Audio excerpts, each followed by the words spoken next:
தமிழ் தேசிய பற்றி அண்ணன் திருமாவளவன் பேசுகிறார். எல்லாரும் கலைஞர் பற்றியே பேசுகிறீங்கன்னா கலைஞரை பற்றி பேசுறதுக்கு என்ன இருக்குது? வாரிசு அரசியல் பண்ணாரா?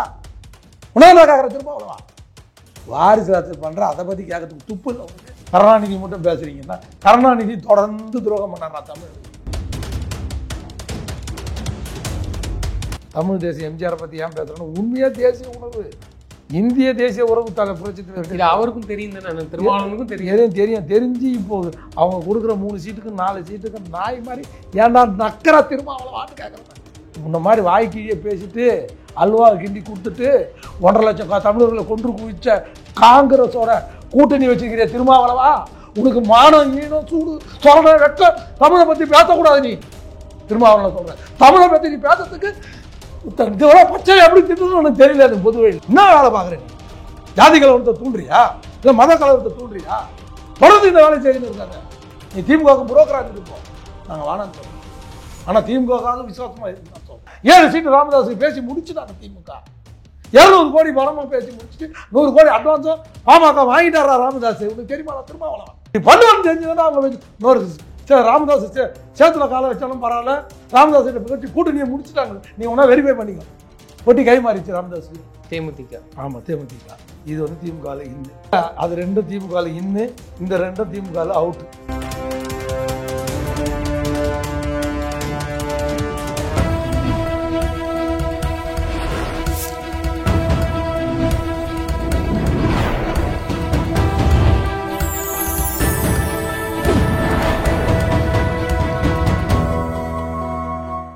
சேனல் 5 தமிழ் நேயர்களுக்கு வணக்கம். இன்றைய நேர்காணலில் நம்மோடு பேச இருப்பது அரசியல் விமர்சகர் ஆவின் வைத்தியநாதன் அவர்கள். சார் வணக்கம். சார் நன்றி. வணக்கம் சார். திருமாவளவன் அவர்கள் நேற்று ஒரு மேடையில் பேசியிருக்காரு. முன்னாள் முதல்வர் கருணாநிதி அவர்களை மட்டுமே ஏன் விமர்சிக்கிறீங்க அப்படின்னு சொல்லி பேசிட்டு, எம்ஜிஆர் ஜெயலலிதா போன்றவர்கள்லாம் விமர்சிக்காத தமிழ் தேசியவாதிகள் ஏன் கருணாநிதியை மட்டும் டார்கெட் பண்ணுறாங்கிற மாதிரி பேசியிருக்காரு. ஒரு விஷயம் தான் சொல்லணும். மதிப்புக்குரிய ஐயா கலைஞர் அவர்கள் அவர் ஆட்சி, திராவிட முன்னேற்ற கழக ஆட்சி எப்பப்பெல்லாம் தமிழகத்தில் ஆளுகிறதோ ஆண்டபோது ஜாதி கலவரம், சமய கலவரம், சமூக நீதி என்ற பேரில் சட்ட ஒழுங்கு சீர்கேடு செய்கிறது. வேறு எந்த ஆட்சியும், புரட்சித் தலைவர் ஆட்சியில் என்றைக்கா ஒன்றே குலம் ஒருவனே தேவன் என்று புரட்சித் தலைவர் சொல்வார். வேறு எங்கள் அண்ணாவுடைய வாசகம் தான் இருந்தாலும் அதை புரட்சித் தலைவர் கடைபிடித்தார். அதே மாதிரி புரட்சித் தலைவி அம்மா அண்ணன் திருமாவே சொன்னது தான். எனக்கு ரொம்ப க்ளோஸ் பிடிச்சத என் சகோதரி ஜெயலலிதா அம்மான்னு சொன்னார். ஒரே மேடையில் அருகாமையில் உட்கார வச்சு மற்றவங்களாம் எனக்கு நடுப்புற, இவர் சொல்கிற இதே கலைஞராகட்டும் யாராகட்டும் நடுப்புற ஒரு சீட்டை போடுவாங்க, பாகுபாடு பார்ப்பாங்க. என் கையை உயர்த்தி, நான் தயங்க போது கூட என் கையை பிடித்து உயர்த்தி எனக்கு அருகில் வைத்து, இது வந்து மறக்க முடியாத நினைவு. அது இல்லாமல் அவரை விட்டு பிரிகிற வாழ்த்துக்கிறா. நீங்கள் அவசரப்படாதீங்க, அரசியலில் பொறுமை தேவை, எங்கே இருந்தாலும் நல்லா இருக்குன்னு சொல்லி வாழ்த்தி அமைச்சவர் புரட்சித் தலைவி அம்மா. புரட்சித் தலைவி அம்மா மீது அவர் சமூகத்தை சேர்ந்த பரப்புனர் சமூகத்துக்கு ஏதாவது பெரிய முக்கியத்துவம் கொடுத்தாங்களா? இல்லை. அண்ணன் வீரமணி அண்ணன், மதிப்புக்குரிய ஐயா வீரமணி அண்ணன் புரட்சி தலைவிக்கு வந்து சமூக நீதி காத்த வீராங்கனைன்னு பட்டம் கொடுத்தாங்க. இன்னைக்கு வந்து கெசட்டில் 9வது அட்டவணையில் 69% நம்மளுக்கு இருக்குன்னா அது உயிர் கொடுத்தவர் புரட்சி தலைவி அம்மா, ஐயா கலைஞர் இல்லை. நல்லா பேசுவாங்க, ஆனால் யாருமே செய்ய மாட்டாங்க. அதே மாதிரி எல்டிடி பிரபாகர் விடுதலை புலிக்கு ஆதரவு கொடுத்தவர் யாருன்னா ஐயா கலைஞர் இல்லை, எம்ஜிஆர். தமிழ் தேசியம் பேசுகின்ற அண்ணன் திருமாவளவனுக்கு போவோம் ஒரு கதையை சொல்லி உணர்த்துறேன். இன்னும் ஐயா பண்ருட்டியார் உயிரோடு இருக்கார். திருமாவளவனுக்கு சமுதாயத்தை சேர்ந்தவர், திருமாவளவனுக்கு மிக நெருக்கமானவர், கலைஞரோட குடும்பத்தில் நெருக்கமானவர் திரு துக்கையாண்டி அண்ணன் அவர்கள். ஏடிஜிபியாக இருந்தால், ஐஜியாக இருந்தால், டிஜிபியாக இருந்தவர். கலைஞருக்கு வலதுகரமாக செயல்பட்டவர். புரட்சித் தலைவர் அம்மாவையே கைது செய்தவர். அவரே இளஞ்சென்று அவரை போய் கேட்டு தெரிஞ்சுக்க சொல்லுங்கள். அந்த காலத்தில், நான் சொல்கிற காலம் வந்து கிட்டத்தட்ட 50 ஆண்டு காலத்துக்கு முன்னாடி 4 கோடி ரூபாய் பணத்தை புரட்சித் தலைவர் துக்கையாண்டிகிட்ட கொடுத்து எல்டிடி பிரபாகர் சார்கிட்ட கொடுக்குறாங்க. 400 கோடி. 4 கோடி. கோடி. ஓகே. எதுக்கு? வெப்பன் வாங்கிறதுக்கு. எவ்வளோ? 4 கோடி. அவர் எதிர்பார்த்தது ஒரு 50 லட்சம், மேக்ஸிமம் 1 கோடி. 4 மடங்கு, கிட்டத்தட்ட 4.5 மடங்கு கூட கொடுக்குறாரு. யார்? புரட்சித் தலைவர் கேட்டவொன்னே. யார் எடுத்து போய் கொடுக்குறது? அப்போ பிஎஸ்ஓவாக இருந்தால் துக்கையாண்டி அண்ணன். அவர் என்ன பண்ணார்? 4 கோடி 35 எடுத்து போய் கொடுத்தாரு. அவரோட 1 மாதம் சம்பளம் ஊதியத்தையும் சேர்த்து கொடுத்தாரு. அந்த காலத்தில் புரட்சித் தலைவர் கூப்பிட்டாரு. நான் கொடுத்த காசு இங்கே வேஸ்ட் சேர்க்கலையே அப்படின்னு அவர் பயந்து போயிட்டார். இல்லை ஐயா, கரெக்டாக தான் சேர்த்தேன். உங்களுடைய 1 மாதம் சம்பளத்தையும் சேர்த்து எப்படி கொடுத்தீங்க? சம்பளத்தை கொடுத்துட்டு என்ன பண்ணுவீங்க நீங்கள் சாப்பாட்டுக்குன்னு கேட்டவர். யார்? ஐயாவால் முடிஞ்சு நீங்கள் 4 கோடி கொடுத்தீங்க. எனக்கு தொக்கையாண்டி, தொக்கைன்னு ஒரு பேரே இருக்குது அவரோட பொண்ணுக்கு. யாருக்கு? எல்டிடி பிரபாகரன் பொண்ணுக்கு. இவருடைய ஞாபகார்த்தமாக வச்சார். யார்? அதே மாதிரி புரட்சி தலைவர் சொல்ல வந்தேன். டெல்லிக்கு போய் ராகுல் காந்தியை பார்க்க சொல்லி அனுப்புகிறாரு. இந்த ஒப்பந்தம் ஜெயவர்தனா ஒப்பந்தத்தை இறுதி பண்ண கூப்பிட்றாங்க, நீங்கள் போய்ட்டு நான் மறுக்கிறார். யார்? அங்கே போனால் நான் உயிரோட திரும்பி வரமாட்டேன் அப்படின்னு சொல்லுவேன். நான் பொறுப்பு, நீங்கள் போய் வந்து புரட்சி தலைவர் சொல்கிறார். கூட ஐயா பண்டூட்டியார் போகிறார். எல்டிடி அவர் அசோகா ஹோட்டலுக்கு போகிறாங்க. டெல்லியில் போகும்போதே போலீஸு, அந்த இராணுவம், சிஆர்பிலாம் சுற்றி நிற்கும் போதே அவர் உணர்ந்துட்டார். யார்? தொக்கையாண்டி அண்ணனை பார்த்து ஒரு சிரிக்கிறார். இது கரெக்டா? நீங்கள் எட்டு வந்து என்னை கவுத்துட்டீங்கன்ற மாதிரி ஒரு நன்றி சிரிக்கிறார். இல்லை ஐயா, புரட்சி தலைவர் பார்த்துப்பார் வாங்க, எம்ஜிஆர் பார்த்துப்பார் வாங்க. இன்னொன்னா ராகுல் காந்தி இருக்கார். ராஜீவ் காந்தி பாரத பிரதமர் மதிப்பு உட்கார வச்சு பேசுகிறாரு. இது மாதிரி வாலண்டியாக அவங்க பேப்பர் டைப் பண்ணி வச்சு ஒப்பந்தத்தில் கையெழுத்து போட சொல்கிறாங்க. முடியவே முடியாதுன்னொன்னே ராஜீவ் நான் சொல்கிறேன் போடுனாரு. முடியாதுன்னு கன்று வச்சிட்டாங்க அவர் நெத்தியில். நீங்கள் இங்கேருந்து பணமாக தான் போவீங்க, பணமாக போனாலும் பரவாயில்ல, நான் இல்லைனாலும் 100க்கு மேற்பட்ட பிரபாகரன் உருவாகுங்க. இல்லைங்க, இல்லை, அதை பற்றி கவலை இல்லை. நான் வரும்போதே துணிச்சு தான் வந்தேன். ஆனால் இப்போ என்னுடைய கடவுள் எம்ஜி ராமச்சந்திரன் அமைச்சதுனால தான் நான் இங்கே வந்தேன். இந்த வார்த்தையை சொல்கிறாரு. போட ஒரு ஃபோனுன்றார் ராஜீவ்காந்தி. அவர் சொன்னால் போடுவியா கையெழுத்துனார். ஃபோனை போடுன்னார். அவர் சொன்னால் போடுறேன்னார். யார்? எம்ஜிஆர் சொன்னால் போடுறேன்னார். அவர் சொல்ல மாட்டார்.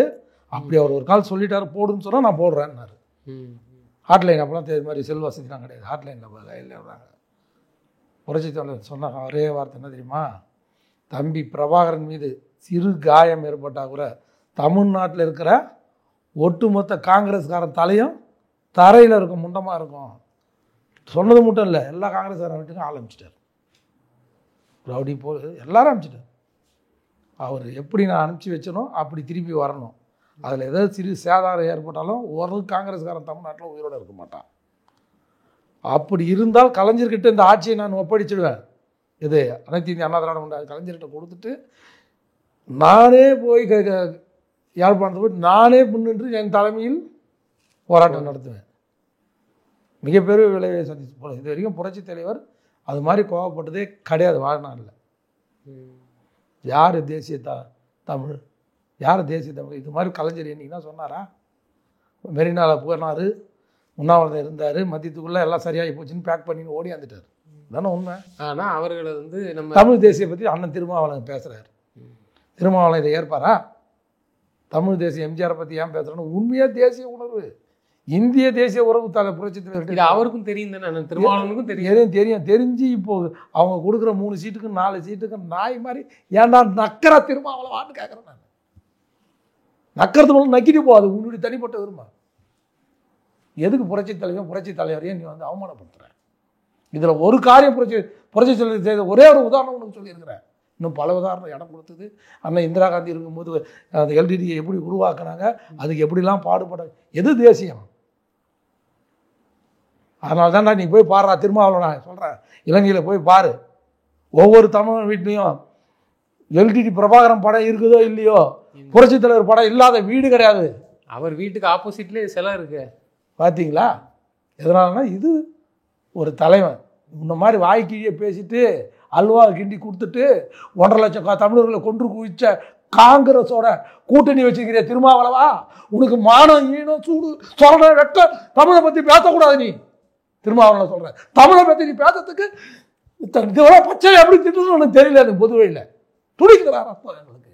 உனக்கு ஏன்டா துடிக்க மாட்டேது? நீ வியாபாரத்தை பார்த்தோம் தமிழ் தேசியை பற்றி பேசுறடா. உன் படம் போட்டி தளபதி ஸ்டாலின் படம் போட்டி தூக்கி போடுவான், பிச்சை எடுத்து போய் பிச்சை எடுத்துட்டு போ. அதுக்கோசம் என் தலைவர் புரட்சித் தலைவர் பொன்மனச்செம்மலையும் எங்கள் புரட்சித் தலைவி அம்மா ஜெயலலிதா அம்மாவும் நீ வந்து பேசாத போ. அதே மாதிரி பாகிஸ்தானோட போர் நடக்குது,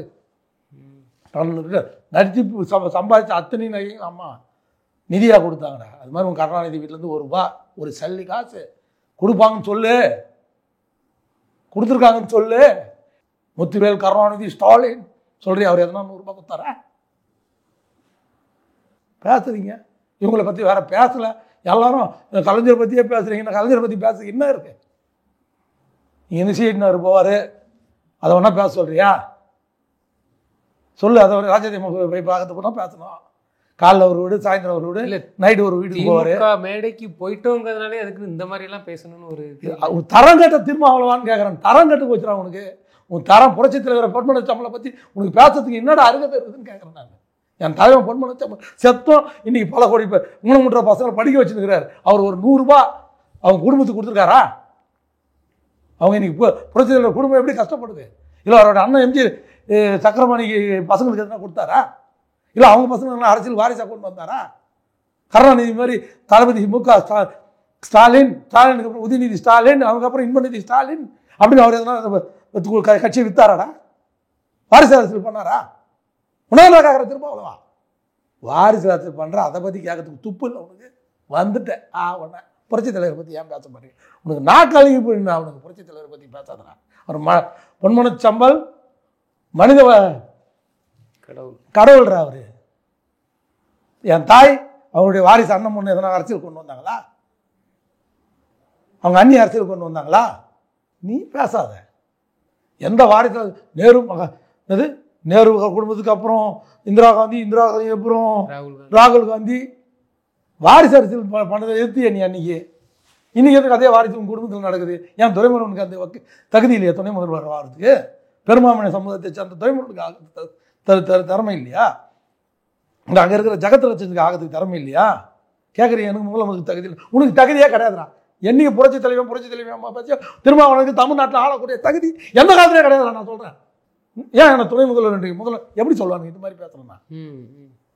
இந்த மாநகர பேச்செல்லாம் பேசணும் எப்படா சொல்லுவாங்க? தமிழ்நாட்டில் தமிழ் முதல்வர் கனவுல கூட நினைக்க மாட்டான். உன்னை பொன்மனச்செம்மல் புரட்சி தலைவரை பற்றி பேசுறிய, அது பொன்மனச்செம்மல்ரா. அவரு கருணாநிதி மட்டும் பேசுறீங்கன்னா, கருணாநிதி தொடர்ந்து துரோகம் பண்ணாரா தமிழனுக்கு? அது தெரிஞ்சுக்க. பட்டி மறந்தவங்களை பற்றி தரவரம் பேசக்கூடாது. தமிழுடைய பண்பாடு என்னன்னு நான் அவரை பற்றி விட்டுறேன். அவர் என்னென்ன தமிழருக்கு துரோகம் பண்ணார்? காவேரி கோசம் சர்க்காரி கமிஷன் கோசம் காவேரியை விட்டு கொடுத்தாரு, கச்சத்தீவை விட்டு கொடுத்தாரு, வாழ்வுரிமை அம்மா அந்த மாதிரி விட்டு கொடுத்தாங்களா? சட்டமன்றத்தில் தீர்மானம் போட்டாங்க அதை மீட்டு வரணும்னு. அம்மா இன்னும் கொஞ்சம் நாள் உயிரோட இருந்தாலும் மீட்டு இருப்பாங்கடா. இப்போ நீ இப்போ உங்கள் ஆட்சி 15 ஆண்டு காலம் அங்கே காங்கிரஸ் கூட்டணியில் தானே இருந்த, நீங்கள் திருமாவளவன் தானே இருந்தீங்க. அன்னைக்கு ஏன் மீட்டுன்னு வரல கச்சத்தீவை? கசத்தில் ஏன் கார் எரிஞ்சுது? காவேரி பிரச்சனை இல்லை, எனக்கு கார் கூழி ஊரேட கொளுத்துட்டானுங்க. தப்பிச்சு விட. உனக்கு தெரியுமா அதனுடைய பாதிப்பு என்னன்னு? கன்னடத்தில் கர்நாடகாவில் அந்த ஜாதி வெறி பிடிச்சவங்கிட்ட உனக்கு எதனா தெரியுமா? அதை பற்றி பேசுகிற உனக்கு எதனா பாதிப்பா? புரட்சி தலைவரை பற்றி புரட்சி அம்மா வந்து கூட இருக்க இந்த வெக்கங்கட்ட வீரமணியை கேட்டுப்பாரு. அந்த வெக்கங்கட்ட வீரமணிகிட்ட கேட்டு தெரிஞ்சுக்க புரட்சி தலைவர் எப்படி, புரட்சி தலைவர் எப்படின்னு கேட்டுப்பாரு. கேட்டுட்டு பேசு. இல்லை ஐயா பண்டுட்டியார் உயிரோட இருக்காரு, இல்லை உங்கள் அண்ணன் துக்கையாண்டி அடிக்கடி நீ உங்கள் சமுதாயத்தை பற்றி பேசுறல, உங்கள் சமுதாயத்தை துக்கையாண்டி கூட இருக்காருடா, இன்னும் உயிரோட இருக்கார் திருவாரூரில் போய் கேளு. புரட்சி தலைவர் எப்படிப்பட்ட தலைவர்னு, தமிழனுக்காசு எப்படி உயிரை விட்டார்? உங்களை மாதிரி நாடகம் ஆடி 1.5 லட்சம் தமிழர்களை கொண்டு குளிச்சாரா அவரு? இல்ல, அவர் அதே நேரத்துல விமர்சிக்காதீங்க, இவர் ஒரு தலைவர்னு கூட சொல்லியிருக்கலாம். கருணாநிதி அவர்களே விமர்சிக்கிறீங்க, எம்ஜிஆர் விமர்சிக்கலாம், ஜெயலலிதா விமர்சிக்கலாம். இப்ப என்ன தெரிய வருதுன்னா, இவங்களையும் சேர்த்து நீங்க விமர்சிங்க அப்படின்னு சொல்றாங்க. எதுக்கு இவங்க சேர்ந்து விமர்சிக்கணும்? இவங்க தான் தமிழுக்கோசம் உயிரை நீத்தாங்களே, தமிழுக்கோசம் வாழ்ந்தாங்களே, வாழ்ந்தாங்களே. அது போய் பாரு. நீ தான் அடிக்கடி இலங்கைக்கு போயிட்டு வந்திய, ராஜபக்சே கிட்ட போய் பிச்சை எடுத்துட்டு வந்திய. அன்னைக்கு போனிய ஒவ்வொரு தமிழ் வீட்டில் யார் படம் இருந்தது? கலைஞர் கருணாநிதி படம் இருந்ததா? புரட்சி தலைவர் எம்ஜிஆர் படம் இருந்ததா? ஒரு வீட்லயாவது கலைஞர் கருணாநிதி படம் இருந்ததா? எல்லாம் என் தலைவர் புரட்சி தலைவர் படம். அதுக்கப்புறம் தான் கீழே எல்டிடி பிரபாகரன் படம் இருந்தது. அப்போ கூட உனக்கு புல்லரிச்சதுன்னு சொன்னீங்க. இப்போ ஏன் மாற்றி பேசுற? வாழ்நாளில் மனித கடவுளா தமிழ்நாட்டில் நினைக்கிறானோ இல்லையா புரட்சி தலைவரை? இலங்கையில் நினைக்கிறான். கன்னடாவில் நினைக்கிறான். அந்த உணர்வோடு தான் தமிழ் தேசியவாதிகளும் பேசாம இருக்கிறாங்க. இது ஏன் தூண்டி விடுற கலவரத்தை? ஏன் தூண்டி விடுற? கலைஞரை பேசுறதுன்னு சொல்லு, அது ஒரு நியாயம் இருக்கு. கரெக்ட். இவங்கெல்லாம் ஏன் பேச மாட்டேன்னு கேட்கறதுக்கு உனக்கு எந்த அர்த்தத்தையும் கிடையாது. என்ன வேலை பார்க்குற நீ? ஜாதி கலவரத்தை தூண்டுறியா இல்லை மத கலவரத்தை தூண்டுறியா? தொடர்ந்து இந்த வேலை செய்துன்னு இருக்காத. நீ திமுகவுக்கு புரோக்கரா இருந்துட்டு போ, நாங்கள் வேணான்னு சொல்லல. ஆனால் திமுகவுக்காக விசுவாசமாக இருந்தான்னு சொல்கிறோம். இந்த பக்கம் திமுக கூட பேசிட்டு இந்த பக்கம் மாலையில் அர்ஜென்ட் ஆதவர்ஜன் பேசுற. இங்க ஒரு கால் அங்க ஒரு கால் வெயிட்டிங் லிஸ்ட்ல வச்சிருக்காரு. வெயிட்டிங் லிஸ்ட்ல வச்சிருக்கா. அங்க வச்சிருந்தாலும் இங்க பாருங்க, நீங்க பாரு, நீ இருக்க போறியா? நான் எழுதி தரேன் பத்தத்துல. நீ 2026 கூட்டணியில் திமுக கூட்டணியில் கிடையாது. எந்த கோயில சத்தியம் பண்ண சொல்றேன்? என்ன நான் பண்றேன்? திருமாவளவன் ஒரு காலமும் 2026 திமுக கூட்டணியில் இல்ல. இது தளபதி ஸ்டாலினுக்கு தெரியும். நாங்க திமுக நாங்களா வெளில அனுப்ப மாட்டோம், அந்த ஆளா போயிட்டோம்னு சொல்லிட்டாங்க. இன்னொரு விஷயத்த சொல்றேன், 7 சீட்டு ராமதாஸுக்கு பேசி முடிச்சுட்டாங்க திமுக. 200 கோடி பணமா பேச்சு முடிச்சுட்டு 100 கோடி அட்வான்ஸும் பாமக வாங்கிட்டாரா ராமதாஸ்? உனக்கு தெரியுமா? திருமாவளவன் நீ இப்படி பண்ணுவான்னு தெரிஞ்சுதானே அவங்க இன்னொரு ராமதாஸ் சேத்துல கால வச்சாலும் பரவாயில்ல, ராமதாஸ் பேச்சு கூட்டணியை முடிச்சுட்டாங்க. நீ ஒன்னா வெரிஃபை பண்ணிக்க. 100 கோடி அட்வான்ஸ் கை மாறிச்சு, பொட்டி கை மாறிச்சு ராமதாஸுக்கு. பெரியவர் பெரியவர் இல்லை அவரு, நீங்க தான் பெரியவர் சொல்லணும். யாரும் வன்னியர் யாரும் அவரை பெரியவர் சின்னவரெல்லாம் சொல்றது இல்லை. திமுக பத்தி இப்போ ராமதாஸ் பேச சொல்லுங்களேன். ஏன் பேச மாட்டாரு? மின்சார கட்டணத்தை பத்தி ஏன் பேச மாட்டாரு? டோல்கேட் ஏறினே இருக்கு, அதை பத்தி ஏன் பேச மாட்டாரு? வேலையை கான்ஃபிடன்ஸ் தெரிஞ்சே தான் இந்த திமுக முன்னெச்சரிக்கையாவே பாமக பேசலாம் இல்லை, பேசி முடிச்சு செட்டில்மெண்ட் ஆயிடுச்சு. திமுக இருக்க மாட்டான்னு அவங்க உளவுத்துறை, திமுக உளவுத்துறை பக்கவா ரிப்போர்ட் கொடுத்துறாங்க, எவிடன்ஸோட கொடுத்துறாங்க. அதை அர்ஜுன் எங்க பேசுறாரு, எங்க பேசிட்டு இருக்காரு, என்ன பண்ண போறது, எல்லா தகவலும் போயிடுச்சு. நீ எதுக்கு ஓடின்னு இருக்கிறது எனக்கு தெரியும். இன்னும் மிச்சம் இருக்கிற இந்த 6 மாசமும் நீங்களும் உங்க கட்சிக்காரனும் இந்த தெரு கடை இப்போ பாருங்க, இந்த ரோட்ல தெரு கடையெல்லாம் வந்து எப்படி இல்லை கொஞ்சம் நெஞ்சு இருக்க பேரையும் கெடுத்துக்கிறாரு. அப்படி இல்லை, நீ வசூல் பண்ண போற. திமுக காரன் கூட வசூல் பண்ணல. திமுக ஆட்சியில் திமுக சும்மா சொல்லக்கூடாது, திமுக தொண்டை கூட சம்பாதிக்கல. ஆனால் முழுக்க இந்த ஆட்சி 4.5 ஆண்டு கால ஆட்சியில் சம்பாதிச்சு கொள்ள அடிச்சது எல்லாமே திருமாவளவன் கட்சியை சார்ந்தவங்க தான், திருமாவளவன் உள்பட. இதுலன்னா உனக்கு கஷ்டம். நீ எப்படி விட்டு போயிடுவேன்? 6 மாதத்துக்கு முன்னாடி, கடைசியாக 1 மாதத்துக்கு முன்னாடி நான் 6 சீட்டு கொடுக்க, 6 சீட்டு பத்தாது, எனக்கு இரட்டை இலக்கில் கொடுங்க, குறைஞ்சது எனக்கு 12 சீட்டு கொடுங்கன்னு கேட்டு கொடுக்க மாற்றதுனால அங்கே துணை முதல்வர் தட்டாங்க. 40 சீட்டு பேசி முடிச்சுட்டு தானே இந்த தகவல் எனக்கே சாதாரண வைத்தியநாதனுக்கே தெரிய போகுது. அண்ணன் தளபதி ஸ்டாலினுக்கு தெரியாதா? உன் திருவிளையாடல் என்னன்னு சும்மா உட்காந்துக்கிறாரு அவரு. அது கலைஞர் ரத்னம் இல்லையா ஸ்டாலின்? அவருக்கு எல்லாம் தெரியும். ஆனால் திமுகவோட பாலிசி, கொள்கை முடிவு என்ன தெரியுமா? நம்மளாம் ஒருத்தனை கழுத்து பூச்சி வெளில தள்ளக்கூடாது, நீயா போய்க்கும். அதே மாதிரி தான் வைக்கும். இவங்க 2 பேருக்கும் வர 2026 கூட்டணியில் ஒரு சீட்டு கிடையாது. அது தேமுதிகவும் பேசி முடிச்சுட்டாங்க, அங்கேயும் போட்டி கொடுத்துட்டாங்க, முன்பணம் செலுத்தியாச்சு. அது 2ம் கூட்டணியில் திமுக இல்லை, அது 2ம் திமுக இந்த 2ம் திமுக அவுட்டு. பாமக ராமதாஸ் அணி நல்லா பிரிச்சுக்கணும், அன்புமணி அணி கிடையாது, ராமதாஸ் அணி. ஆமாம், தேமுதிக. ஆமாம், தேமுதிக. இது வந்து திமுக வைக்கவும் வெறும் உடல்நலம் மட்டும் விசாரிக்க போல, அன்றைக்கே பேசி முடிச்சு ஃபைனல் பண்ணிட்டாங்க 2. ஓ, பன்னீர்செல்வம் ஐயா அவர்களும் போய் பார்த்தாங்களா? பன்னீர்செல்வம் போக மாட்டார், தேவாக்கேக்கு தான் போவார். ஆனால் அவங்க வந்து பன்னீர்செல்வனுக்கு ஆஃபர் கொடுத்துட்டாங்க, 4 தொகுதி திமுக உதயசூரிய நிலை சின்னத்தில் நிற்கும். மினிஸ்டர் பதவி கூட கொடுக்க மினிஸ்டர் தயார் இருந்தவர் தான், அமைச்சராக இருந்தவர். ஆமாம், ஒரு மந்திரி தரேன்ட்டாங்க. 4 பேருக்கு தாங்க. ஆனால் இப்பயும் 5 பேர் இருக்கிறாங்க. ஓபிஎஸ் கூட ஒரு 5 எம்எல்ஏ. யாரை கைட்டு விட போறாரு? அண்ணா வைத்திலிங்கம் போக மாட்டார். அதில் போகாத யாருன்னா வைத்திலிங்கம் போக மாட்டார். மிச்சம் 4 பேருக்கு அங்கே சீட்டு ரிசர்வ் தொகுதி எல்லாம் ரிசர்வ் பண்ணிட்டு தான் வச்சிருக்காரு. அங்கே போனான்னா சூசைட் பண்ணிப்பார். யார்? வைத்திலிங்கமா? இல்லை, ஓபிஎஸ் அண்ணன். தாவேக்கா கூட போனாங்கன்னா கட்சி தொண்டவங்க எச்சா ஓட்டு போடுவாங்க. இல்லைன்னா இன்னொரு சூசைட், இவர் அவர் ஈஸியாக அரசியல் பண்ணிட்டு போயிடுவார். இதுதான் இவர் திமுகவோட கள்ள உறவு வச்சதுனால தான் நீ சின்னம்மா என்ன முதல்வர் ஆக்குனாங்க. அடுத்து இவங்க என்ன பண்ணுவாங்க? சின்னம்மாவை தூக்கி உள்ளே போட போகிறாங்க. யார் உள்ளன்னா என்ன? அதிமுகவில் சின்னம்மாவை கூப்பிட்டு அந்த முக்குளத்தூர் ஓட்டை சரி பண்ணுவாங்க. டிடிவிக்கு கூட்டணியில், என்டிஏ கூட்டணியில் இடம் கொடுத்துருவாங்க. இந்த திமுக ஓபிஎஸ் பேலன்ஸ் பண்ணுறதுக்கு அண்ணன் எடப்பாடி ராஜதந்திரமாக இப்போ காய் நவுத்திட்டு இருக்காரு. சின்னம்மாவோட பேச்சுவார்த்தை நடத்துறாரு. அதனால தான் கோயம்புத்தூரில் போன 4 நாள் முன்னாடி ஒரு அறிக்கை கொடுத்தாரு. அம்மா வந்து எங்களுக்கு ஜானகி அம்மா மாதிரி விட்டு கொடுத்து போனோம், அதிமுக ஒற்றுமையாக இருக்கிறதுக்கு அவங்க வந்து வாழ்த்து உறுதுணையாக இருக்கணும்னு சொல்லி இறங்கி வர்றாரு. ஓபிஎஸ் அங்கே திமுகவுக்கு போனார்னா சின்னம்மா அதிமுகவில் வருவாங்க. ஸ்ட்ராட்டஜி தான். டிடிவி வேணா அதிமுகவோட கூட்டணியில் இருப்பாங்க. அந்த முக்குளத்தூர் ஓட்டை வந்து திமுகவுக்கு வர வேண்டிய ஓட்டை தடுத்துருவாங்க அவங்க. சின்னம்மா எந்த பக்கம் நிற்கிறாங்களோ, அந்த டிடிவி சார் எந்த பக்கம் இருக்காரோ, ஓரளவுக்கு 60% ஓட்டு வாங்கிடுவாங்க. மிச்சம் 40%, 20-30% இவருக்கு இருக்குது. யாருக்கு அந்த ஓபிஎஸ். அது போனால் போட்டோம். இப்படி தான் அவங்களோட ஸ்ட்ராட்டஜி. 7 சீட்டு 200 கோடி பேசி முடித்து 100 கோடி ஐயா ராமதாஸ் கொடுத்தாச்சு. கொடுத்தாச்சு. திமுக. நன்றி, வணக்கம். நிச்சயமா சார். தொடர்ந்து தங்களது கருத்துக்களை பண்ணமைக்கு நன்றி.